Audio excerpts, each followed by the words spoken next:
Welcome to Frequency Matters, the RF and Microwave Update series. I'm Pat Hindle, and I'm here with my co-host Eric Heim. In this episode, we're going to start a coverage of the IMS 2024 event taking place in Washington, D.C., June 16 through 21.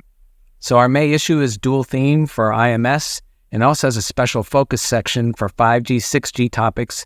And you can download this separately as an ebook as we continue to converge our print and digital issues, give everybody an option of either one. The cover feature is full vehicle OTA testing at the core of the connected vehicle revolution, and it's written by a bunch of authors from Rohde and Schwartz, and they cover the latest developments of OTA testing of vehicles, so it's a good one to check out. Eric, we had a landmark technical article, so maybe you can tell us about that and the other technical articles in this issue. Thanks, Pat. So the paper that you mentioned is from Ted Rappaport and team at NYU, and Ted has developed a waste figure and waste factor metric for evaluating power efficiency in any cascade. And he's envisioning this as analogous to noise figure and noise factor. So the article goes through the derivation and has some analysis examples. And Ted's pretty excited about the implications. So we're happy to be able to work with him to get this article out to the industry. We also have a second part of a two-parter from ADI on selecting the best ADC for phased array radars. Part one explained a method of modeling a system, and part two analyzes the results and draws conclusions from system figures of merit. And even though the use case is radars, there are some good general takeaways. And as you might expect, and as Pat mentioned, there are lots of excellent articles in our May issue, but I'll close with this one. We had an interesting article from RFHIC about using high-power GaN amplifiers to replace magnetrons in a waste pyrolysis system. And it's currently being trialed on a cruise ship, but there are a host of applications, so that's an interesting use for GaN. Yeah, I love when we get articles on different topics like that because you just never know where microwaves are being used. So continuing on the OTA topic from the cover feature, we had a tech brief covering Millibox's expanded antennas test system capabilities for millimeter wave and sub-terahertz OTA measurements, so that's a good one to check out. Eric, what do we have for product features? Three good ones. Signal Hound is introducing a millimeter wave spectrum analyzer with 110 dB of dynamic range and 1 terahertz per second sweep speeds. It offers 160 megahertz instantaneous bandwidth, and there's a companion part that has the same specs and adds in a 10 gigabit Ethernet SFP plus port.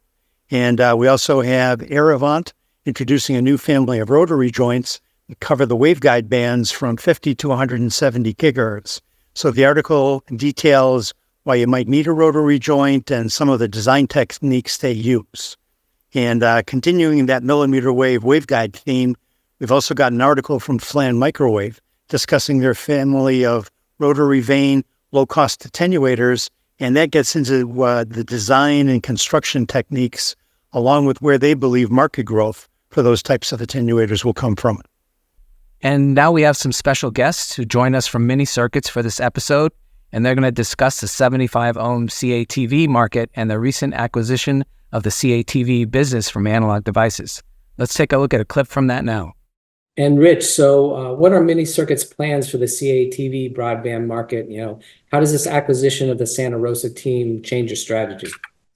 Well, we've really been focused on the evolution of the DOCSIS market, so the move to DOCSIS 4.0 and the higher speeds and the higher capacities that are needed by the network operators. So obviously adding the active amplifiers to our passive product portfolio is a great benefit to us. So we've seen certainly network operators investing more and more now, to improve the competitive performance of their networks, the wired networks against fiber and fixed wireless access. And there's been a lot of, there's an upgrade required in the system, I would say, and it's been ready to come and it's going to be launching. We're going to see this over the next 5 to 10 years. And really, we're going to be at the heart of that activity, driving the rollout with faster speeds, particularly the upstream stuff, for two-way video communication, interactive gaming, etc. So really our emphasis, it's on, more efficient products and higher data rates, and that fits right in with what Mini Circuits is in our DNA. Yeah, really interesting developments from Mini Circuits as they acquired that group from Analog Devices, so it'll be interesting to watch them as they expand. Turning to the news, Northeastern University is launching a first-of-its-kind Institute for Nano Systems Innovation, or NanoSI, and they'll be straddling both coasts of the U.S.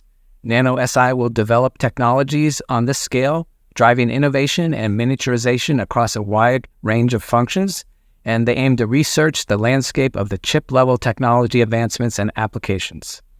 Also saw that the satellite company SES has agreed to buy Intelsat Holdings for $3.1 billion in a deal that would create a major European player, but kind of raised concerns with investors around the debt that they have. And Europe has kind of been looking, the satellite companies there, to consolidate to better compete with the likes of Elon Musk's SpaceX-owned Starlink and Amazon's Project Kuiper. And in more European news, in the European Union's drive to support a multifaceted approach to addressing 6G challenges and promises, CEA-Leti has been chosen to coordinate two projects that will help build first-class 6G capabilities and boost standardization across Europe. The two projects include distributed intelligent sensing and communications, and also goal-oriented AI-enabled learning and systematic communications networks, which are launched in 3-year projects, and they all started in January with a bunch of EU collaborators. And we did a podcast with them recently, so that'll be publishing soon, so keep an eye out for that. Eric, what did you see in the news? GSA released a report entitled 5G Non-Terrestrial Networks and Satellite Connectivity. And interestingly, they state that while the full extent of their potential to complement terrestrial networks, as well as phone services and broadband is still unclear, satellites are rapidly gaining prominence in cellular communication.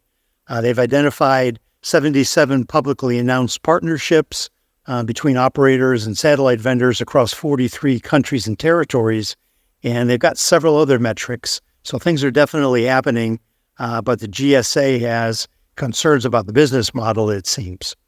And ID TechX recently published a report, 3D Electronics Added to the Electronics, 2024-2034, Technologies, Players, and Markets. And the report weighs the pros and cons of several different approaches, with case studies showing how different manufacturing techniques and materials meet the requirements for application opportunities across the automotive, consumer goods, IC packaging, and medical device sectors. And the press release is very thorough, so I don't think the report will disappoint. And turning to events, all eyes are on IMS now. In our May issue, we cover the IMS event with the overviews of the conferences, including RFIC and ARFTAG, also special events, workshops, panels, and the exhibition.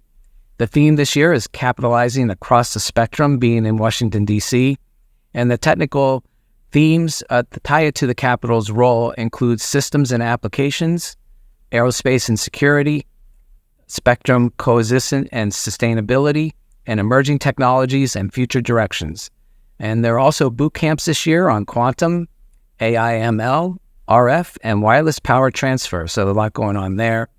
And we'll have our IMS online show daily microsite live next week, so you can check that out. It'll keep you up to date on all the latest news and happenings with the event.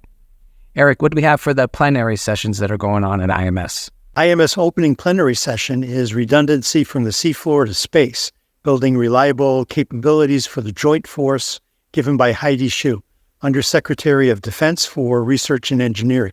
The IMS closing session is real-world performance measurements of cellular networks using smartphones, given by Manisha Ghosh, Professor of Electrical Engineering, University of Notre Dame, and former Chief Technology Officer at the FCC. And that wraps up this episode. Our sponsor is Mini Circuits.